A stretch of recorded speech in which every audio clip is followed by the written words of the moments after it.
건의하는 글은 이제 특정한 독자를 설정하고 하는 거야. 누구누구에게 말하는 거니까.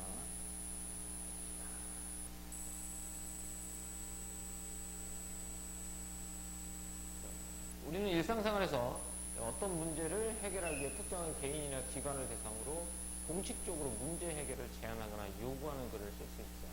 이게 건의하는 글이죠. 공식적으로 문제 해결을 제안하거나 요구하는 글. 이게 건의하는 글이야. 이러한 건의하는 글을 쓸 때는 역시 두 가지가 중요하죠. 현안을 분석하여 쟁점을 파악한다라고 하죠. 쟁점이 뭐죠?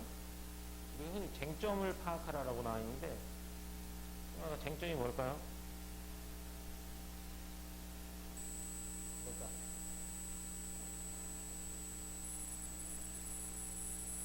의견이 나눠지는 부분을 우리가 쟁점이라고 하죠. 찬성, 반대, 찬성, 반대, 의견이 나눠지는 부분이죠. 의견이 나뉘는 부분. 이걸 쟁점이라고 부릅니다. 일단 쟁점을 파악해야 돼요. 찬성과 반대의 의견을 나뉘는 부분, 쟁점을 파악하고 두 번째, 해결 방안을 효과적으로 제시하는 것이 중요하다라고 두 가지입니다. 아까 건의하는 글에서는 두 가지야. 현안 분석, 쟁점 파악. 두 번째, 해결 방안을 효과적으로 제시. 이 두 가지가 되게 중요합니다. 자, 그럼 현안 분석을 통한 쟁점 파악 한번 가보도록 하자. 이렇게 두 가지였으니까 쟁점 파악하는 게 가장 중요하고 두 번째가 해결 방안을 효과적으로 제시하는 거라고 했으니까 그렇다면 이제 현안 분석을 통한 쟁점을 파악 한번 해보도록 합시다. 쟁점 파악입니다.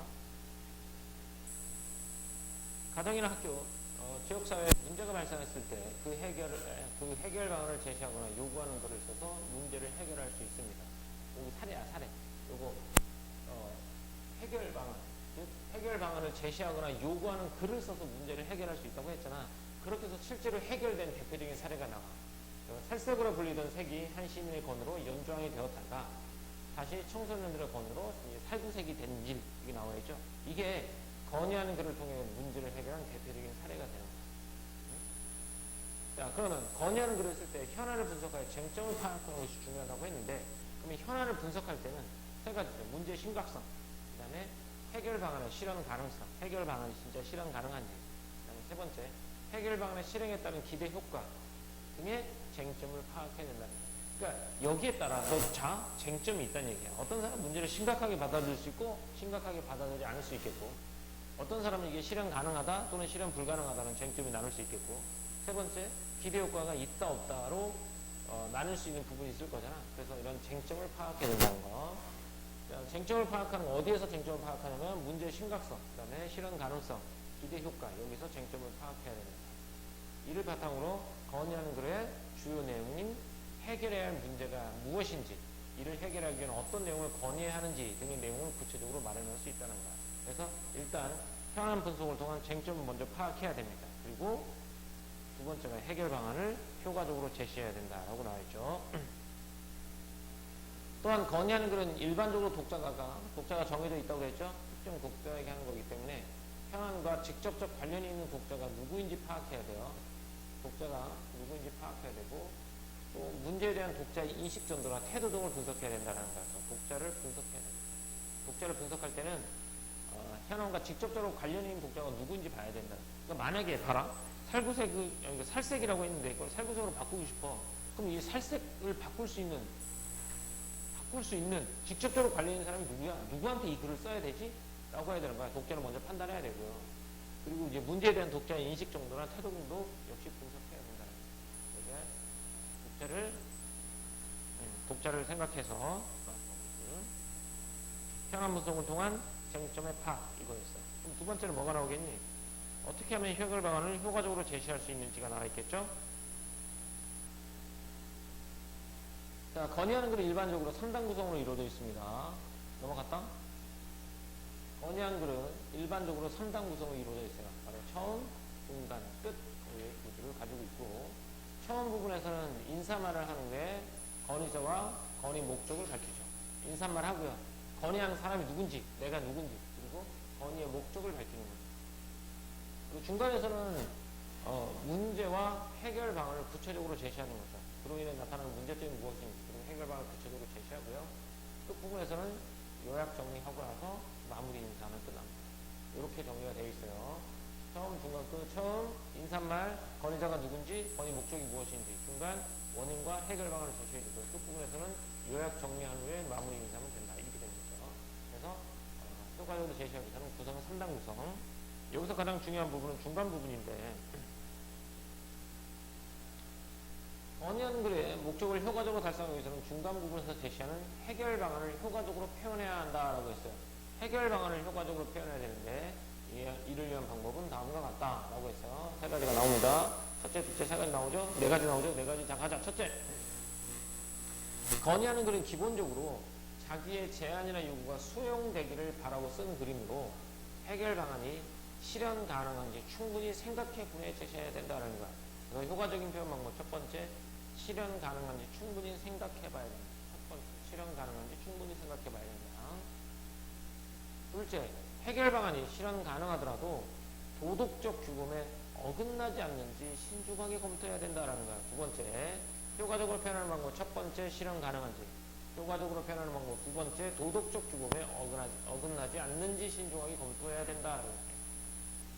셋째, 독자가 건의하는 내용을 분명하게 파악할 수 있도록 해결 방안을 구체적으로 제시해야 된다라고 했죠. 해결 방안은 좀 더 구체적이고 명확하게 제시해야 됩니다. 세 번째, 효과적으로 표현하는 방법. 세 번째, 해결 방안을 구체적으로 제시해야 된다. 자, 마지막으로 건의하는 글은 독자의 공감이나 행동 변화를 목적으로 하므로 해결 방안과 함께 기대 효과를 제시하는 것이 효과적이다라고 했죠. 효과적인 표현 방법. 네 번째, 해결 방안과 함께 기대 효과도 제시해야 된다라는 거죠. 첫 번째, 실현 가능성이 충분한지, 실현 가능한지. 두 번째, 도덕적 규범에 어긋나지 않은지. 세 번째, 해결 방안을 구체적으로 제시해야 되고, 네 번째, 기대 효과까지 제시해야 된다라는 거죠. 여기까지가 중간 부분에서 해결 방안을 효과적으로 표현하는 방법 네 가지였습니다. 자, 다음. 건의하는 글을 쓸 때는 또 다음과 같은 점에 유의해야 된다라고 했으니까 유의점이죠. 건의하는 글을 쓸 때의 유의점. 먼저, 건의하는 글은 건의하는 내용을 실현할 수 있는 독자를 대상으로 하므로 격식과 예의를 갖추어 하고 정중한 표현을 써야 됩니다. 유의점 1, 격식과 예의를 갖추어 써야 하면서 정중한 표현을 써야 한다는 것. 그리고 자신이 쓴 글이 사회적으로 어떤 영향을 끼칠 수 있을지를 생각하고 책임감 있게 글을 쓰는 태도를 가져야 됩니다. 책임감 있게 글을 써야 된다는 것. 그리고 또한 논리적인 과정을 통해 해결 방안을 도출하는 이성적 설득 전략이나 독자의 정서나 감정 묘사는 감성적 설득 전략을 적정히 활용하여 건의하는 내용에 합리성과 정당성을 바치고 독자를 효과적으로 설득해야 합니다. 그러니까 이런 다양한 전략들을 통해서 독자를 효과적으로 설득해야 된다라고 나와있죠. 앞에서 우리 이성적 설득 전략과 감성적 설득 전략을 했죠? 했으니까. 자, 유의점 첫 번째, 격식과 예의를 갖춰야 하면 정중한 표현을 써야 되고요. 두 번째, 책임감 있는 태도로 글을 써야 되죠. 왜? 내가 쓴 글이 사회에 어떤 영향을 미칠지 모르니까.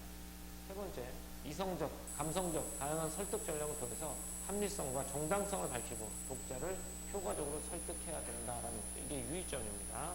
그래서 여기서 이제 해결 방안의 효과적 제시 방법 나와 있어 3단 구성이고요. 처음에는 인사말, 건의자와 건의 목적. 두 번째가 문제의 해결 방안을 구체적으로 제시해야 되고요. 마지막에 요약 정리하고 마무리해야 됩니다. 그럼 중간 부분에서 해결 방안을 효과적으로 제시하기 위해서는 첫 번째, 실현 가능한지, 두 번째, 도덕적으로 문제가 없는지, 세 번째, 좀 더 구체적으로 제시해야 되고, 네 번째, 기대 효과까지. 그러면 유의점은 뭐냐?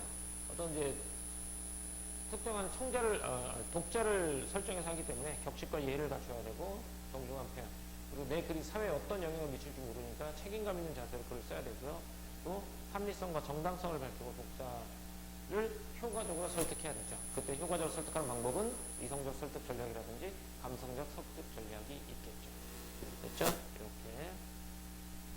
자, 이 나와 있는 내용은 그대로 옮겨갔습니다. 그럼 실제로 글을 한번 보도록 할게요. 자, 이건 이제 한 달에 한 번, 동아리 활동할 때만이라도 사복을 입게 해달라라고 교장 선생님께 건의하는 글이 되겠죠. 글은 처음, 중간, 끝 이렇게 되어 있고요. 여기 앞에 두 줄이 처음입니다. 그 다음부터가 이제 중간이 되겠고 마지막에 마무리되는 내용이 될 겁니다.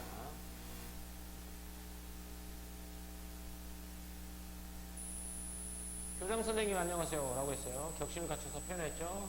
교장 선생님은 내가 건의하는 대상입니다. 교장 선생님께 건의하는 거고, 구체적인 독자이면서 대상이 되겠죠.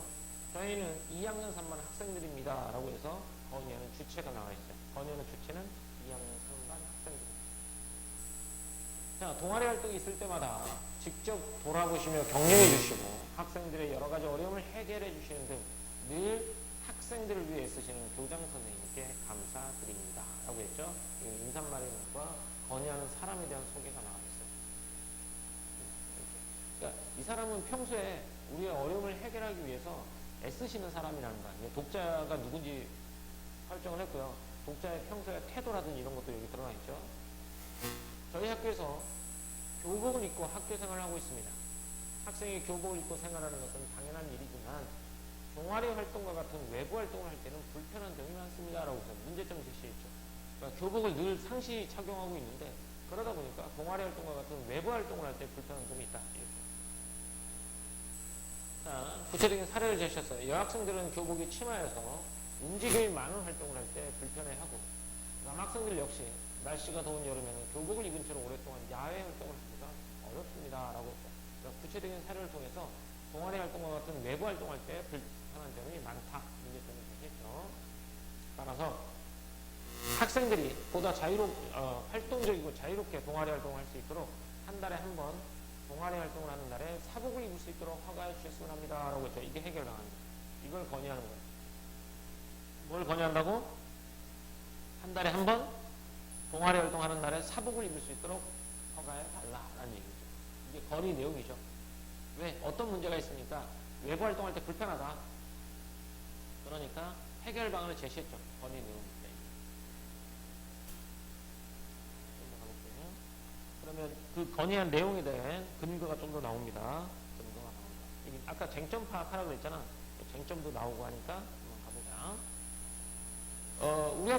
우리 학교 학생들 대상으로 설문조사를 하는 결과 평소에는 교복을 입되 한 달에 한 번 동아리 활동을 하는 날에는 사복을 입을 수 있도록 허락해 주셨으면 좋겠다라고 응답한 학생이 전체 88%로 대다수였습니다. 이처럼 대부분의 학생들이 동아리 활동 때만큼은 사복의 필요성을 느끼고 있습니다 라고 했죠.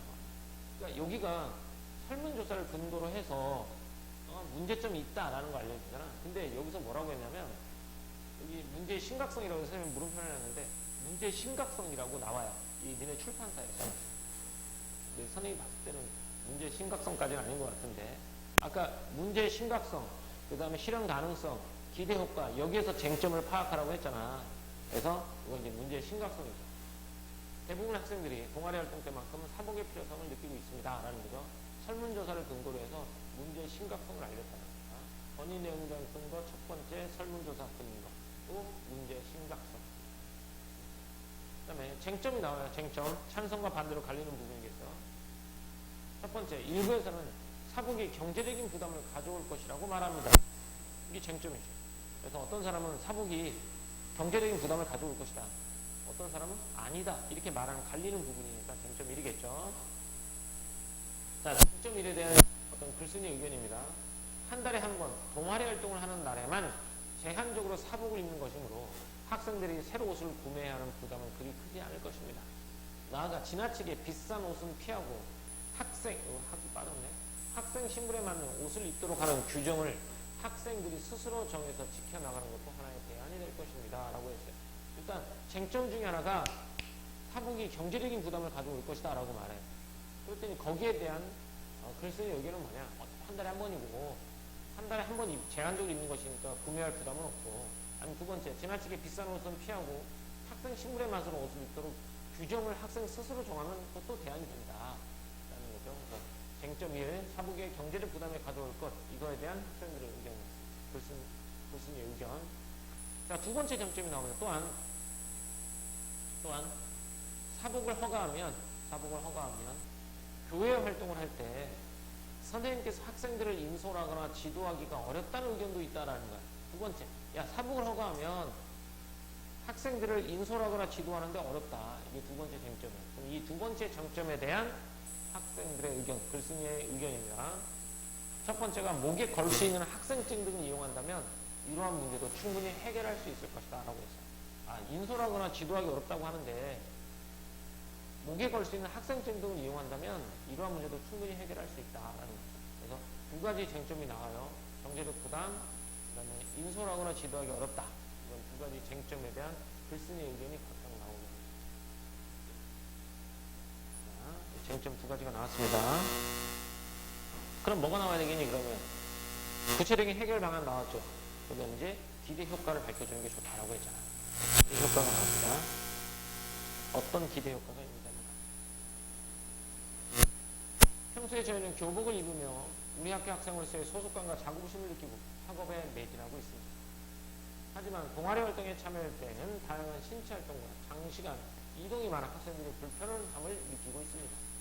만약 쾌적하고 편리한 복장으로 동아리 활동에 참여할 수 있도록 사복을 입는 것을 허가해 주신다면 저희는 불편함 없이 동아리 활동에 더욱 집중할 수 있을 것입니다. 라고 해서 기대 효과를 밝혔습니다.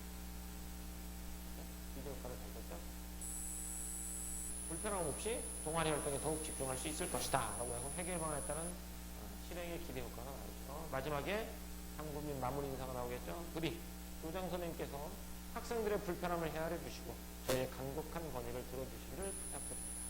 저희 글을 끝까지 읽어주셔서 감사합니다. 안녕히 계십시오. 라고 했죠. 아주 건의문을 이렇게 썼습니다. 그러면 요 밑에 있는 거 한번 가볼게요. 건의문이고요. 이 단원 제목이 설득하는 말하기니까 이것도 교장 선생님을 설득하는 거죠. 설득하려면 뭘 들어서? 적절한 논거를 들어서. 그래서 논증적이라고 말하는 거고. 동아리 활동하는 날에 사복 착용. 이게 이 제재냐. 자, 한 달에 한 번 동아리 활동하는 날에 사복을 입을 수 있도록 허가해 주십시오. 라고 건의하는 주제가 되겠죠. 문제에 대한 해결 방안, 기대 효과를 제시했죠. 해결 방안이 뭐였어? 한 달에 한 번만 사복 입게 해달라. 물론 쟁점이 있었어. 사복에 대한 부담, 인솔에 대한 문제점, 거기에 대한 글쓴이 의견도 밝혔죠. 그리고 기대 효과, 동아리 활동에 더 집중할 수 있을 것이다. 격식과 예의를 갖추고 정중한 표현을 사용했죠. 앞에 인사한 말부터 시작해서 주요 내용. 동아리 활동과 같은 외부 활동을 할 때 교복이 불편한 점이 많다는 문제점을 제시했고요. 이와 관련하여 사복이 경제적인 부담을 준다는 쟁점과 사복이 학생들을 어렵게 한다는 쟁점에 대한 글쓴이 의견을 드러냈고, 또 마지막에는 기대 효과가 나오죠. 한 달에 한 번 동아리 활동하는 날에 사복을 입을 수 있도록 허가해 달라는 해결 방안을 구체적으로 제시했고, 그에 따른 기대 효과도 제시하게 됐습니다. 그래서 앞에 건의하는 글을 쓰는 주의점이라든지 여기에 맞춰서 글을 잘 썼죠. 그러면 학습을 더 한번 가봅시다. 자, 이 글에 대한 현안 분석하고 쟁점에 대한 글쓴이 의견 정리해보자 라고 했죠. 아까 현안 분석과 쟁점 파악이잖아. 현안을 분석하여 쟁점을 파악하라 라고 했으니까, 일단 문제의 심각성, 뭘 통해서 문제의 심각성을 밝혔죠. 설문조사의 결과를 통해서 사복의 필요성을 느끼고 있다라는 문제의 심각성. 그 다음 해결 방안 실현 가능성, 발생할 수 있는 문제점이죠. 문제점은 뭐였어? 사복에 대한 경제적 부담. 이건 학생들 스스로 규정을 정해자. 두 번째가 인솔이나 지도가 힘들다. 그러면 목에 걸 수 있는 학생증을 이용한다. 그래서 해결 방안이 충분히 가능하다. 한 달에 한 번 사복 입는 거 실현 가능하다. 실현 가능성. 세 번째 기대 효과. 학생들이 불편함 없이 동아리 활동에 집중할 수 있다. 이렇게 나오죠. 현안 분석과 쟁점을 통한 글쓴이 의견 세 가지가 나옵니다. 다음 여기 쟁점이 두 가지가 나왔어요. 사복이 경제적인 부담을 주는가, 사복이 학생들의 인솔과 지도를 어렵게 하는가. 학생 의견은 한 달에 한 번이다. 그리고 새로 옷을 구매는 부담이 크지 않을 것이고, 학생들 스스로 지나치게 비싼 옷은 피하고 학생 신분에 맞는 옷을 입도록 하는 규정을 정해서 지켜나갈 수 있다. 실현 가능하다는 거. 인솔의 지도는 어렵다. 아니다. 목에 걸 수 있는 학생증 이용하면 교회 활동할 때도 선생님들께서 학생들을 잘 인솔하고 지도할 수 있으니까 둘 다 해결 가능하다. 아니, 실현 가능하다라고 나와 있겠죠. 해결 방안, 한 달에 한 번 동아리 활동하는 날 사복을 입을 수 있도록 해라. 실현 가능한가? 실현 가능하다고 나와 있죠. 두 가지를 통해서 해결 방안 도덕적 규범을 어긋나지 않는가? 구체적으로 제시했죠. 그 다음에 해결 방안 기대 효과도 제시했죠. 이렇게 나오죠. 점검이니까 한번 가보자. 읽어볼게요. 사복을 허가했을 때 발생할 수 있는 문제를 제기하는 의견에 대해 반론과 대안을 제시함으로써 해결 방안의 실현 가능함을 밝혔어요. 쟁점을 통해서 두 가지, 실현 가능성 두 가지. 첫 번째가 뭐 하면 된다? 스스로 뭐 비싼 옷은 피하고 학생 신분에 맞는 옷을 입도록 정하면 되겠고, 한 달에 한 번이니까 옷을 새로 살 필요가 없고요. 두 번째, 목걸이를 착용하면 목걸이 형태로 된 학생 증명서는 인솔과 지도에도 문제가 없다. 실현 가능하다. 또 한 달에 한 번 동아리 활동하는 사복을 입을 수 있도록 허가해달라라는 해결 방안은 도덕적 규범에 어긋나지 않죠. 또한 문제에 대한 해결 방안을 구체적으로 제시해서 독자가 건의하는 내용을 분명하게 파악할 수 있고, 사복 입는 것을 허가하면 학생들이 불편 없이 동아리 활동을 집중할 수 있을 것이라는 기대 효과도 제시했습니다. 따라서 이거는 해결 방안을 효과적으로 제시할 수 있다고 볼 수 있겠죠. 각각의 참.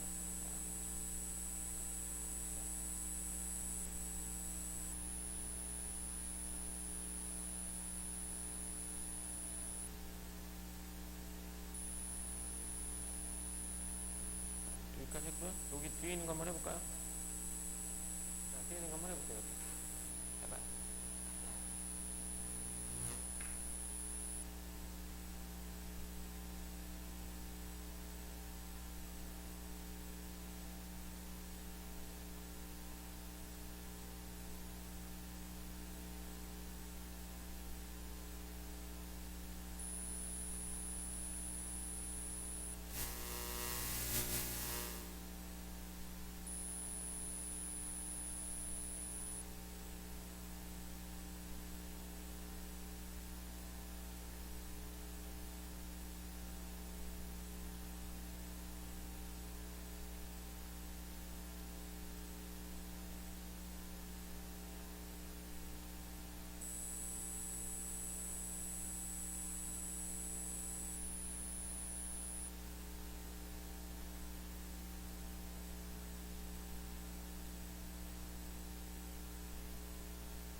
가볼게요. 맞죠? 동그라미죠? 무조건 동그라미죠? 독자가 불분명하지 않지 명확하게 명시되어 있으니까 분명한 경우가 많으면 X. 도덕적 규범 어긋난 신중히 검토해야지 거죠? 맞죠? 현안을 분석하며 쟁점을 파악하는 것이 중요하고, 효과적 해결 방법에 기대 효과를 밝히는 것이 또 하고 있고요. 처음은 인사말과 건의자와 건의 목적을 밝히는 거고요. 중간에서는 문제 해결 방법을 구체적으로 제시하고, 끝부분에서는 내용을 요약 정리하고 마무리 인사를 하게 되겠죠. 이 글의 독자는 누구죠? 교장 선생님이 되겠죠. 해결 방안은 한 달에 한 번 동아리 활동을 할 때 사복을 입도록 허락해 달라라는 내용이 되겠죠. 이렇게 해서 하고요. 여기는 이번 주는 진도는 여기까지만 나갈 거예요.